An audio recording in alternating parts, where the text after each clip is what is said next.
Je suis juste un homme qui marche sans se retourner. On va faire une lecture dans 2 Thessaloniciens 2:1, s'il vous plaît, avec moi.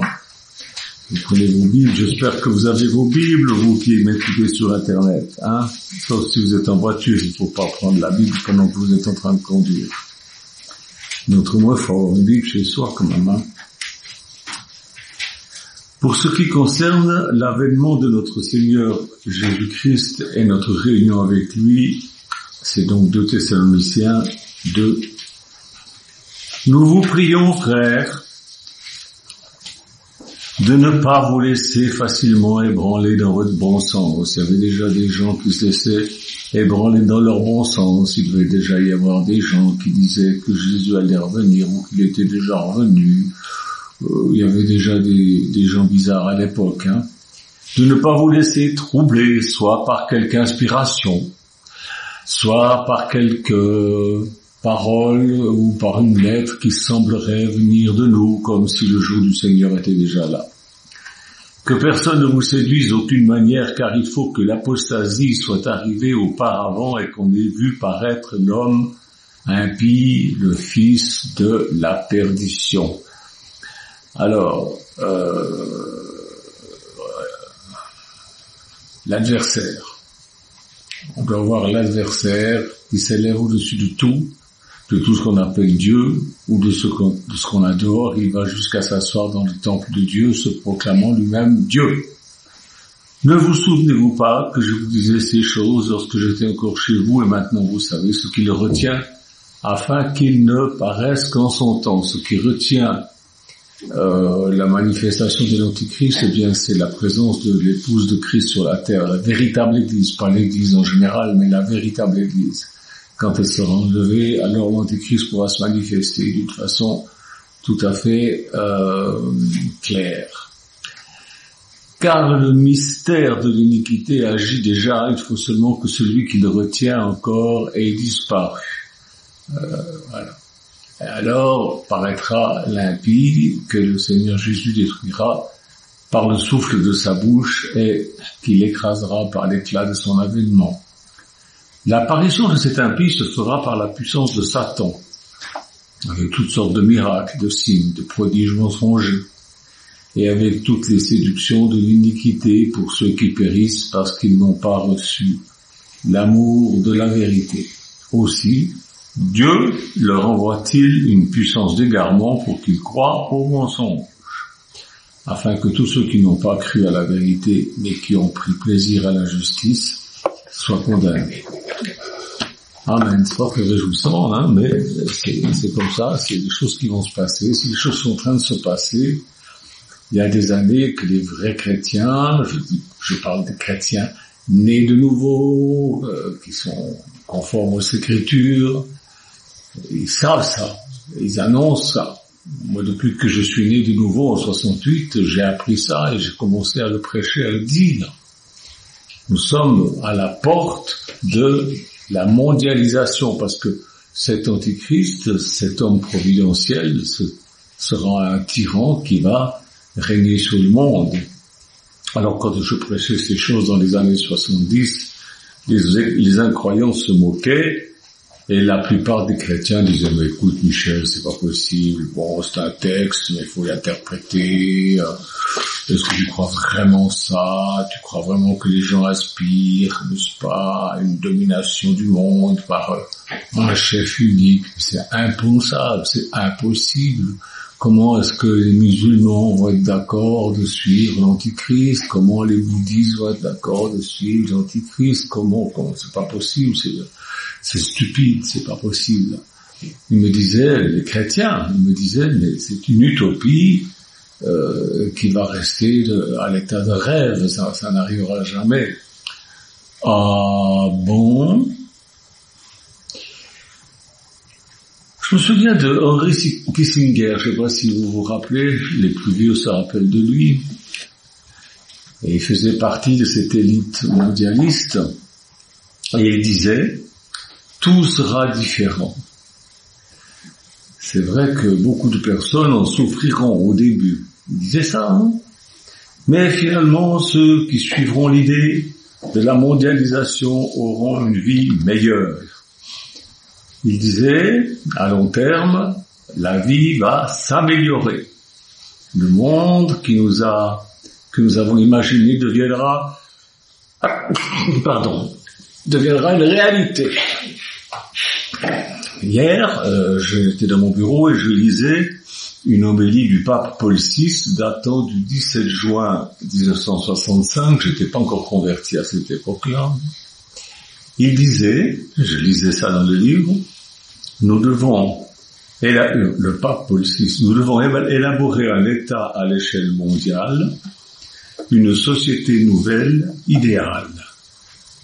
Nous savons que l'humanité, dans sa diversité, s'engagera dans la construction de cet édifice impressionnant et que les progrès seront significatifs.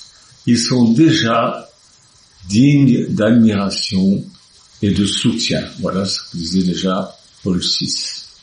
Et puis maintenant, ils font des grandes réunions œcuméniques avec le chef des bouddhistes, le chef des musulmans, le chef des juifs, le pape et tout ça.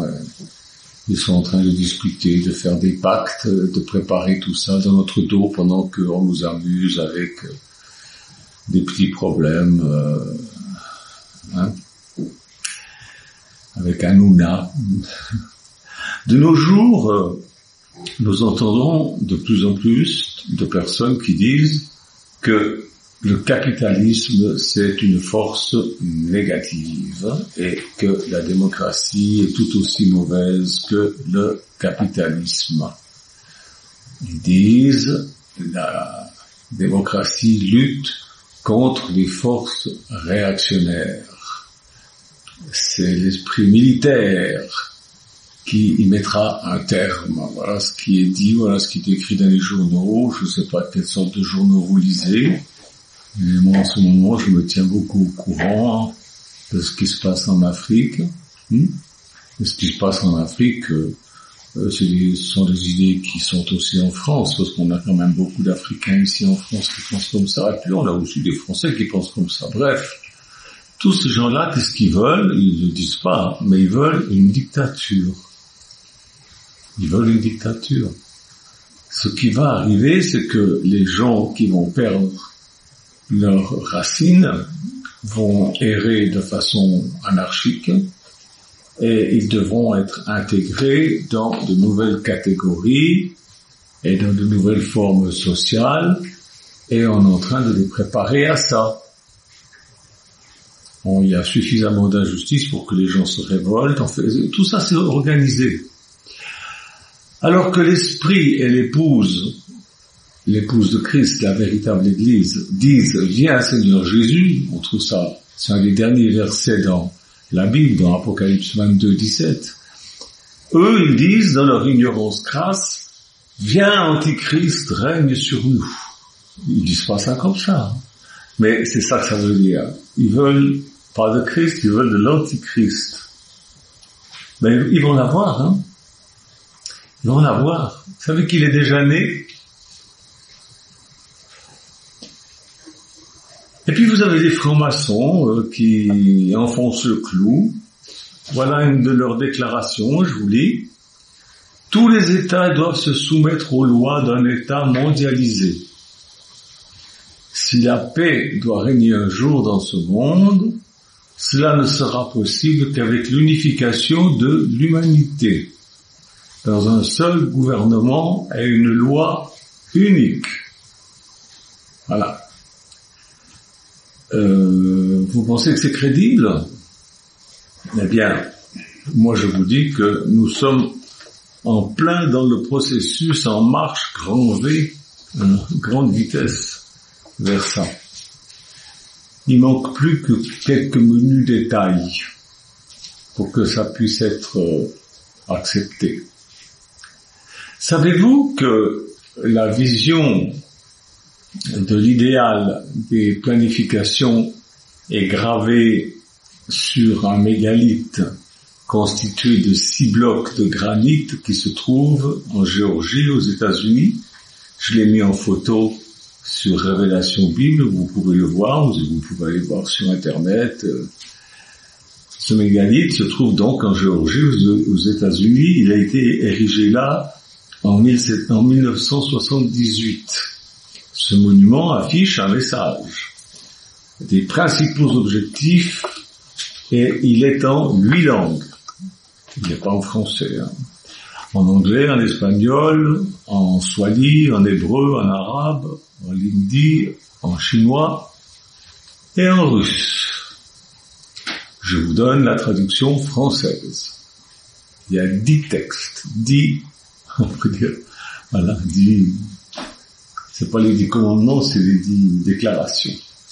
1. Maintient l'humanité en dessous de 500 millions d'individus en perpétuel équilibre avec la nature. Guide la reproduction intelligemment en améliorant la condition physique et la diversité.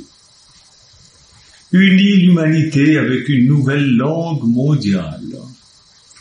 Traite la passion, la foi, la tradition et toutes les autres choses avec modération. Protège les personnes et les nations avec des lois et des tribunaux équitables. Que les nations règlent leurs problèmes internes et les autres devant un tribunal mondial. Évite les lois et les fonctionnaires inutiles. Équilibre les droits individuels et les devoirs sociaux. Fait primer la vérité, la beauté, l'amour, en recherchant l'harmonie avec l'infini. Ne sois pas un cancer pour la terre, laisse une place à la nature. Comme ça a l'air gentil, quand on arrive vers la fin, l'amour, la foi, la beauté, la vérité, qui va être contre cela, hein? Et un petit hic quand même, c'est maintenir la population à 500 millions de personnes. Or, nous sommes déjà 7 milliards. Comment et pourquoi vont-ils se débarrasser de 6 milliards 500 millions de personnes? Apocalypse 6:7 nous dit qu'à notre époque, ils vont déjà massacrer 1 milliard 500 millions de personnes. À notre époque.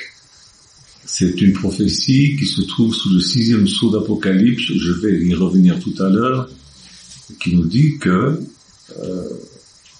1 milliard 500 millions de personnes vont être massacrées par avec toutes sortes de moyens. Et puis ensuite, ils continueront leurs travaux de massacre après l'enlèvement d'église, parce que après le 4e sceau, à la fin du 4e sceau, l'église, la véritable église est enlevée. Il ne restera plus que les églises apostates, celles qui disent en dehors de nous, il n'y a pas de salut, on est les meilleurs. Sous le 5e sceau, sous le 6e sceau, ils massacreront encore tout le reste. En fait, d'après ce texte gravé dans la pierre, l'humanité est stigmatisée comme une tumeur cancéreuse. Ne sois pas un cancer. Ça veut dire que l'humanité, c'est une tumeur cancéreuse qu'on doit détruire et qu'on doit réduire à 500 millions d'individus pour que ça soit vivable, pour maintenir un équilibre dans la nature, de l'ordre. C'est pas compliqué, ils ont déjà commencé leur truc de destruction, et puis ils vont continuer. Ce qu'ils vont faire, d'abord, ils vont détruire les pauvres, et puis les malades. Ils vont stériliser les populations qui ont la fâcheuse tendance à avoir beaucoup d'enfants. Légaliser et faciliter l'euthanasie en masse. Maintenant, vous ne pouvez pas ouvrir Internet sans voir un bonhomme ou une bonne femme qui vous dit « Moi, j'ai choisi le jour et l'heure où je veux mourir dans la dignité, dans le respect. Je me suis suicidé dans l'amour. » Les gens on massacre plein de bébés, mais ça on n'en parle même pas parce que voilà, on a pris l'habitude. Hein. Ils créeront aussi des épidémies, réduiront une partie de la population à l'esclavage, avec les progrès dans le domaine médical, pharmaceutique, et le peuple sera lobotomisé chimiquement. C'est pas compliqué, hein. Vous allez dans des asiles psychiatriques, vous les voyez, c'est un petit peu ça maintenant, hein. Vous lisez les commentaires sur Facebook, vous apercevez que qu'est-ce qu'il y en a comme lobotomisé déjà. C'est effarant. Ça fait presque peur. Vous savez que c'était le projet d'Hitler? On pourra voir aussi d'immenses restrictions alimentaires. On nous dira qu'il n'y a plus, alors on augmentera les prix. Ça, on le voit déjà. Hein. Le VIH a été un essai, et puis il y a eu le corona, mais tout ça c'était des répétitions, des aimables répétitions générales. Maintenant on va faire les choses à grande échelle. On va mettre au point un virus qui détruira réellement notre système d'immunodéfense. Ensuite, quand ils seront arrivés à n'avoir plus que 500 millions d'individus sur Terre, eh bien, il restera deux sortes de personnes. La race des maîtres et puis les esclaves. Je préférais les ouvriers. Les esclaves, cette sous-race, je parle d'ouvriers, hein, sera confinée dans des villes, coupés du monde, et ils seront hyper surveillés. Pas penser comme ils voudront, on leur dira ce qu'ils doivent penser. Oh Michel, t'exagères, l'homme n'est pas si méchant, ah bon? Savez-vous combien de personnes contrôlent les médias? 4 personnes dans le monde, 4 personnes. Ils ont les maisons de la presse, la télévision, l'internet, les films, tout ça. Mais voyons Michel, ce sont des gens intelligents, ils sont sans doute raisonnables. Leur projet peut pas être si mauvais, c'est pas possible. Ah bon? Les 4 personnes qui contrôlent tout vous disent que la presse est libre. Oui, elle est libre. La liberté de la presse, c'est la liberté d'environ 200 personnes de répandre leurs opinions contrôlées par 4 personnes. Voilà ce que c'est la liberté de la presse. Le 6 juin 1991, David Rockefeller a déclaré à l'ouverture de la conférence de Bilderberg, vous savez, cette grande conférence qui réunit les élites, il a déclaré, donc en 91, nous remercions le Washington Post, le New Time, le magazine Time et d'autres grands médias dont les directeurs sont tous ici, d'avoir tenu leurs promesses pendant 40 ans et d'avoir gardé le silence. Il ne nous aurait pas été possible de mettre en pratique le projet que nous avons pour le monde si tout avait été fait sous les projecteurs de l'opinion publique. Or, le monde est aujourd'hui plus apte à accepter le concept d'un gouvernement mondial qui ne connaîtra plus jamais de guerre et qui vivra dans la prospérité. Oui, parce que les guerres, c'est eux qui les organisent. Hein, ils vont pas se battre. Ils envoient les peuples se battre. Ils leur donnent de quoi se révolter. Et puis un jour, on leur dira, on a trouvé le moyen d'avoir la paix. Alors, c'est qui voudra pas la paix? Et puis, il continue en disant, nous devons absolument favoriser la souveraineté supranationale d'une élite intellectuelle et des banques, et non l'autodétermination nationaliste qui a prévalu au cours des siècles derniers. quand on vous dit que c'est pas la France qui dirige la France, mais que c'est à Bruxelles que ça se passe, mais c'est même pas à Bruxelles que ça se passe, mes pauvres enfants. Que c'est beau. Une élite intellectuelle associée aux banques qui va gouverner le monde. Mes frères et sœurs, c'est déjà le cas à l'heure actuelle. Est-ce que vous n'avez pas déjà l'impression que votre argent qui est à la banque n'est pas à vous? Est-ce que vous savez que vous n'avez pas le droit de retirer plus de temps par semaine? C'est à vous pourtant. Ben non, vous n'avez pas le droit. Bref, mes frères et sœurs, ça fait combien de temps que je vous dis que nous sommes dans la prophétie du 4e sceau d'Apocalypse 6? J'ai prêché ça partout. Partout. Qui m'a cru? Les gens, on disait « Amen, Amen, Alléluia, Amen ». Il y en a même un en Afrique, pour pas le nommer, c'est Itiel Dossou qui nous a dit « Mais arrête avec tes histoires, nous ce qu'on veut c'est des miracles ».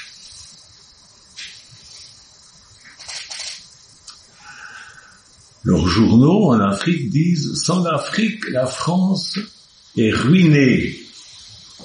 Ah bon? Mais je vous rappelle que la France a colonisé l'Afrique en 1850, mais qu'elle était déjà riche avant. Elle n'a pas eu besoin d'aller piller l'Afrique pour s'enrichir.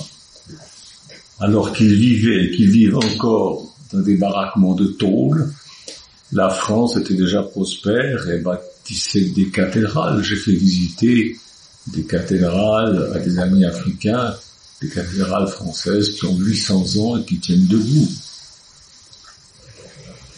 Encore aujourd'hui.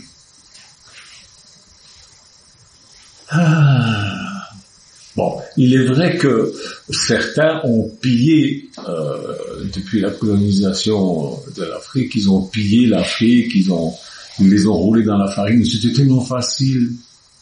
Mais les mêmes qui pillent l'Afrique, c'est les mêmes qui nous pillent nous. C'est les mêmes.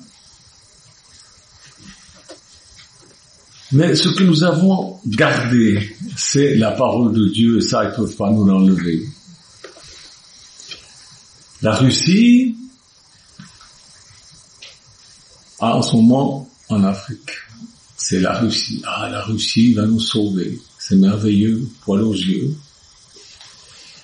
La Russie a enfermé les chrétiens, les pays communistes aussi.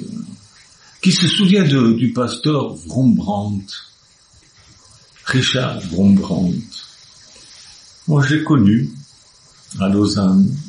C'était un pasteur luthérien qui a été emprisonné 14 ans en Roumanie pour sa foi, parce qu'il était luthérien et sa foi n'était pas conforme à l'église officielle orthodoxe, n'est-ce pas, du pays communiste.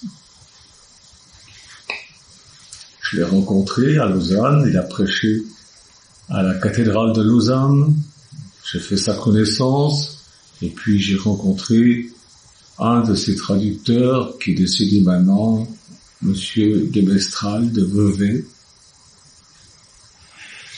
Lisez son livre, vous pouvez le retrouver, ça s'appelle « Mes prisons avec Dieu ».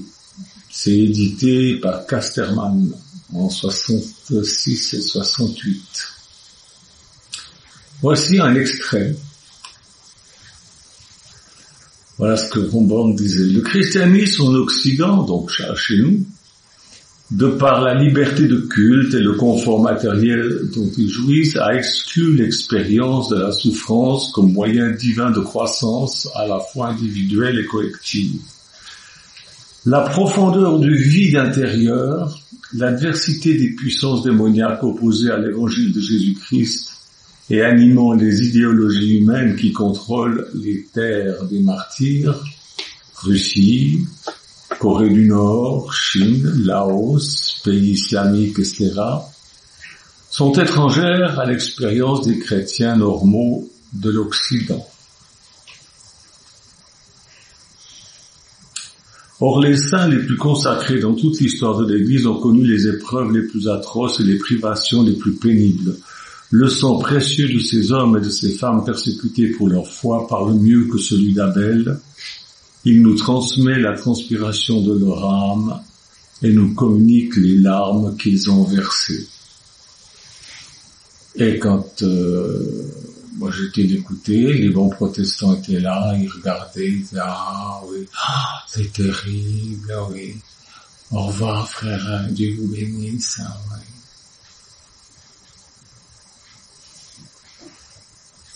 Faites attention, soyez prudents. Nous sommes dans la prophétie écrite sous le 4e sceau de l'Apocalypse.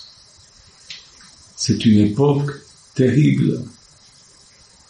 Seuls ceux qui seront fidèles à la parole de Dieu et à la véritable Église, telle que Jésus la veut, seront enlevés. Alors je vais vous faire un petit rappel. Qu'est-ce que c'est, ce fameux 4e sceau, parce que j'en parle, mais peut-être vous avez oublié. Vous savez que il y a 7 sceaux qui doivent être ouverts. Lors de l'ouverture des 4 premiers sceaux, il y a des êtres vivants qui se présentent.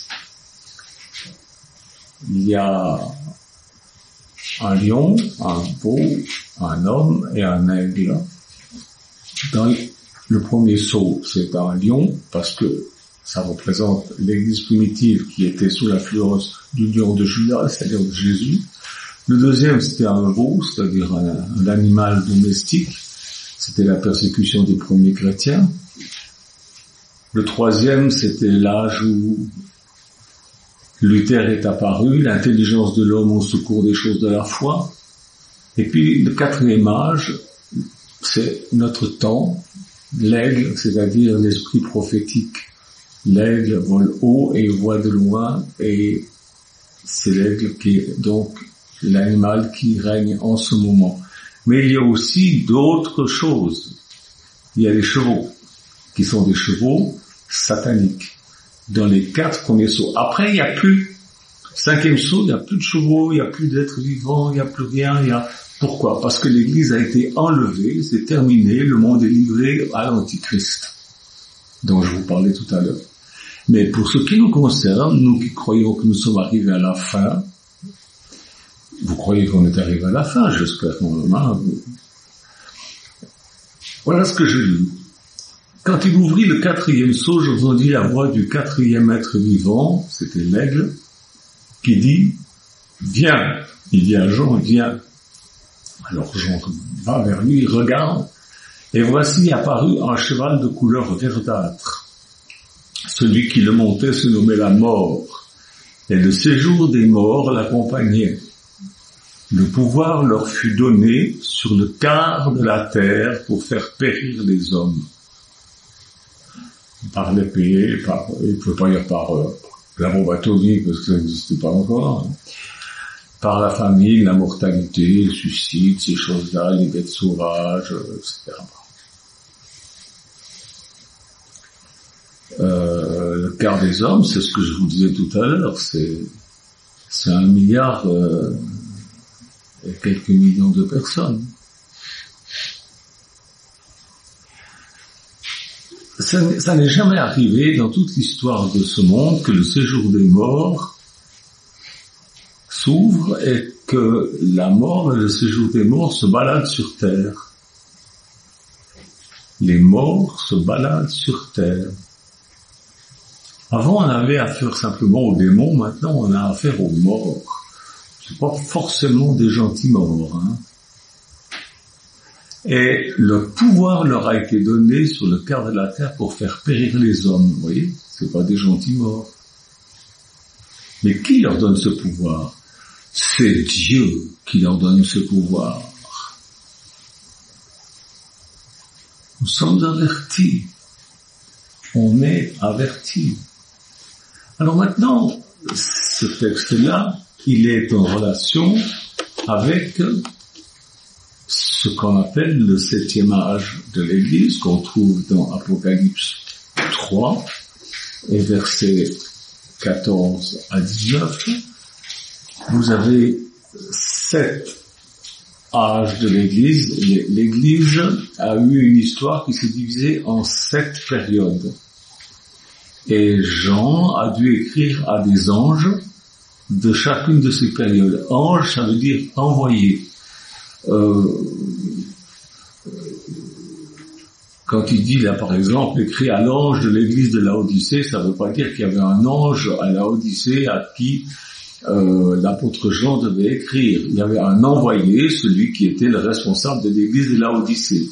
Mais cette église, ce texte est un texte prophétique qui concerne le dernier âge de l'histoire de l'église, de la véritable église sur la terre. Voilà l'état de l'église telle qu'elle est, telle que Jésus la voit, l'église d'aujourd'hui. Voici ce que dit l'Amen, c'est-à-dire Jésus, le témoin fidèle et véritable, le principe de la création de Dieu. Voilà ce qu'il dit, voilà ce que Jésus dit au sujet de l'église d'aujourd'hui. Je connais tes œuvres. Ah oui, ça. Je sais que tu es ni froid, ni bouillant. Puisses-tu être froid ou bouillant? Ainsi, parce que tu es tiède et que tu n'es ni froid ni bouillant, je te vomirai de ma bouche. Dieu va vomir cette église de sa bouche, tellement que ça le dégoûte. Tellement qu'elle est devenue répugnante.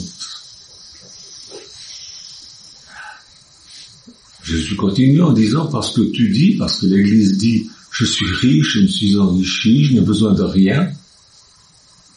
Alors, vous allez vers un protestant, vous lui parlez du baptême par immersion, il dit, non, c'est pas comme ça, non, on sait, c'est pas, 3 gouttes d'eau, ça suffit, Vous allez vers un baptiste, vous lui dites, vous savez, le baptême dans le Saint-Esprit et le don des langues. Non, ça, non, on sait, c'est fini, ça, c'est terminé. Ils savent.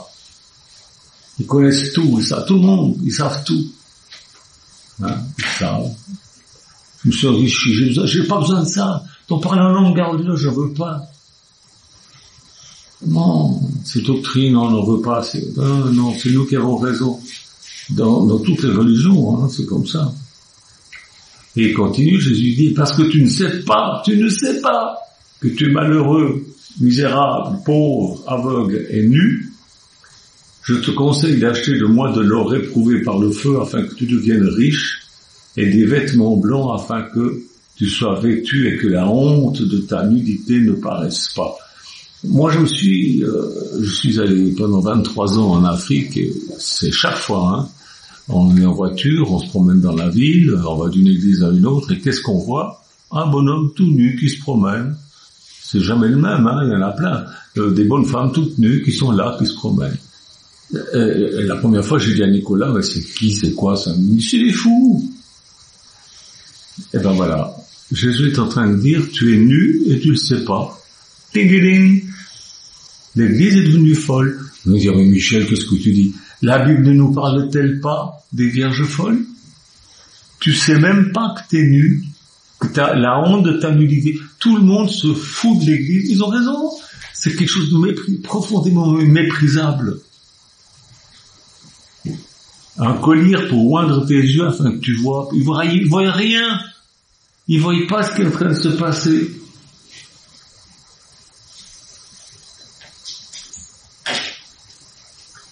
Et Jésus dit, moi je reprends et je châtie tous ceux que j'aime, aie donc du zèle et repens-toi. Jésus dit à l'église, repens-toi. Ensuite il dit, voici je me tiens à la porte et je frappe.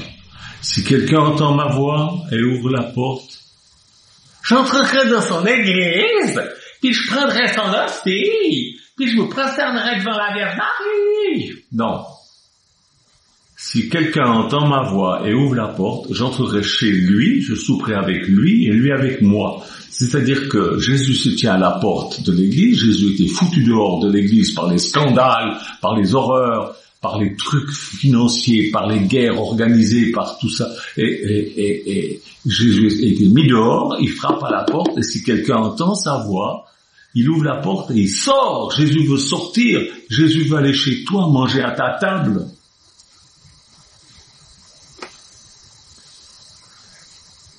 Et ensuite il dit, celui qui vaincra, je le ferai asseoir avec moi sur mon trône, comme moi j'ai vaincu et je me suis assis avec mon Père sur son trône.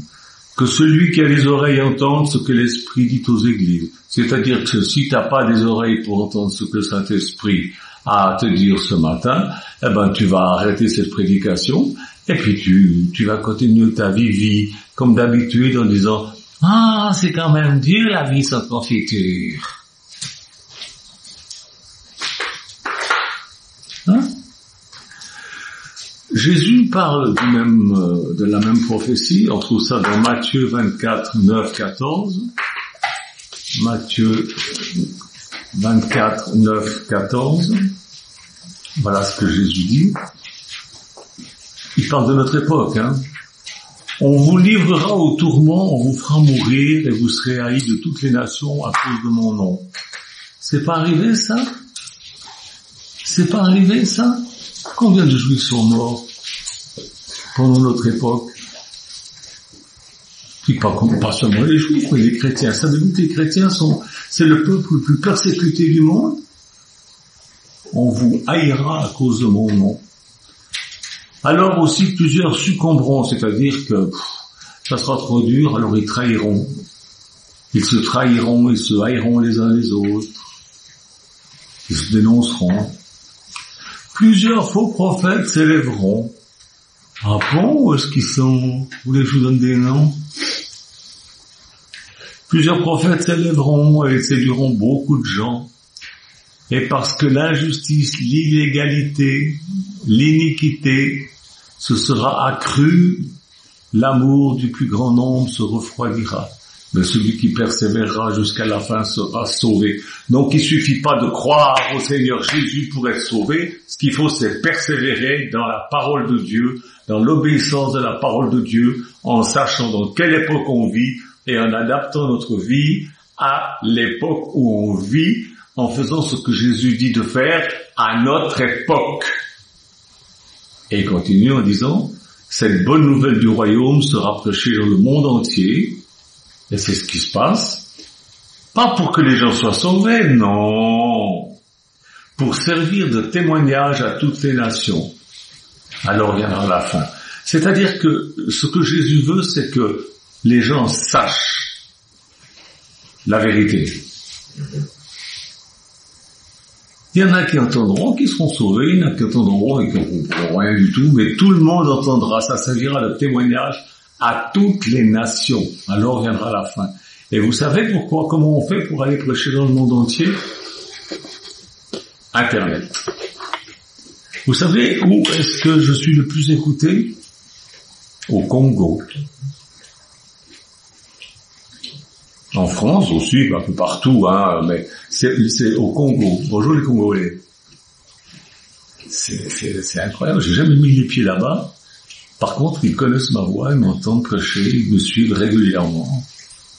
L'évangile sera prêché dans toutes les nations. Avec Internet, les gens je reçois presque chaque semaine des insultes. On en a marre. Internet, c'est devenu comme une église où on parle de Jésus sans arrêt. C'est vrai. Beaucoup de gens parlent de Jésus. Il y en a qui en parlent bizarrement. Là, il y a ce matin, j'ai vu une bonne femme, une grosse noire, maquillée comme... Même les prostituées se maquillent plus comme ça. Et elle disait, vous savez, sœur, si vous retombez tout le temps dans vos péchés, c'est parce que le diable, il sait très bien que Dieu veut faire quelque chose de très grand avec vous. Alors c'est pourquoi il vous attaque. Espèce de menteuse. Pourquoi est-ce qu'elle retombe toujours dans son péché? Parce qu'elle fréquente des cochons. Parce qu'elle va dans des endroits pourris. Voilà pourquoi elle tombe tout le temps dans son péché. C'est pas parce que Dieu a un grand plan pour elle. C'est parce que c'est une cochonne. Voilà pourquoi elle retombe tout le temps dans ses péchés. Repens-toi. Voilà ce que cette grosse bonne femme maquillée, comme nos prostituées ne se maquillent même plus, leur raconte. Alors vous avez l'évangile qui est prêché, mais vous avez aussi un faux évangile, l'évangile à la noix de coco qui vaut pas 2 balles le cajot. Il faut faire attention, mes frères et sœurs. On est sous le 4e sceau. On doit faire attention. On est dans l'âge de Laodicée où les gens sont ni froids ni tièdes. Ils sont ni froids ni mouillés. Ils sont tièdes. C'est tiédasse. C'est une religion, c'est collant, c'est pesant, comme on dit dans le canton du Valais. C'est répugnant. Il faut dire la vérité. Je vous ai dit la vérité aujourd'hui. Faites-en ce que vous voulez. Mais faites quelque chose, repentez-vous, changez de vie. Que Dieu vous bénisse. Amen. Au revoir.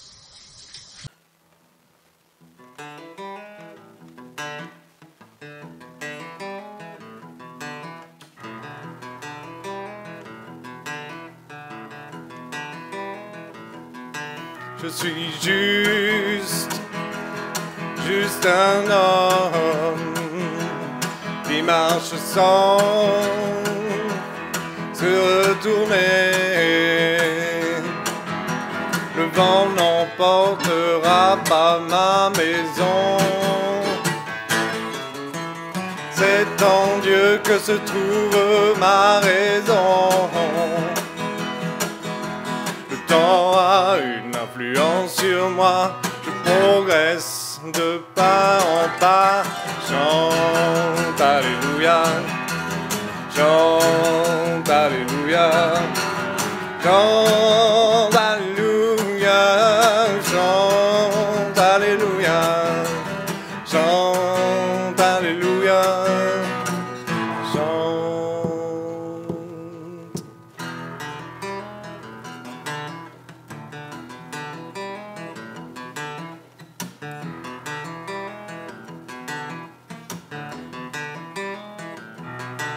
Je suis juste devant Dieu. Je marche sans m'arrêter. Ce ne sont pas les hommes qui m'arrêteront, ni leurs paroles vaines qui s'envoleront.